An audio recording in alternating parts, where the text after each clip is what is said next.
بيدي وعد مثل الجمل لو طاح كسرت سكاكينه سكاكينه ابويا ابويا ابويا ابويا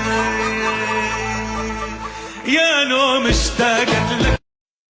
شهدت مواصل التوقع الاجتماعي. نعم يا اختي. شهدت مواصل التوقع الاجتماعي. لا واثقه من نفسها مش واخد بالك.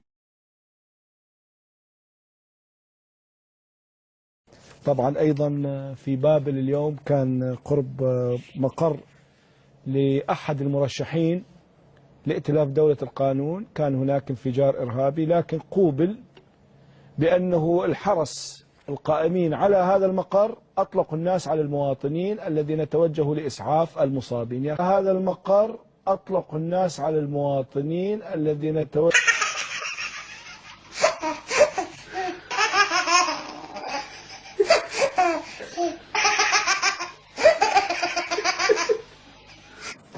لقد فقعنا في الوقت،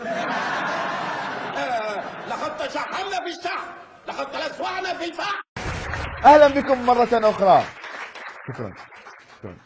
بذكر السحق، اكو سحقة كلش قوية ما لقينا لها مكان بالحلقة، وبصراحة ما ردنا تفوتكم. والان مع سحقة الشهر. وبعدين داعش تستعرض بسيارات موديل 2014، هاي الدفاعي، الربع الدفاعي. ربع دفاعي. شوالك صديقي يسجل مسلحاتهم. وأنا الآن ملتزم بخط الصدرين ونهج الصدرين الشريفين،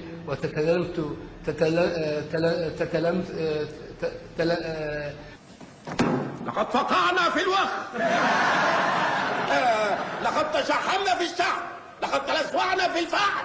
إذن أعزائي المشاهدين، كل هذا وأكثر سنتناوله صاحب ضيف حلقتنا هذا اليوم الدكتور عبد الباسط سلمان، أستاذ الإعلام في كلية الإعلام جامعة بغداد. فأهلا وسهلا بك وصباح الخير عليك يا دكتور. صباح الخير عليك يا دكتور. يا أهلا وسهلا. صباح الخير.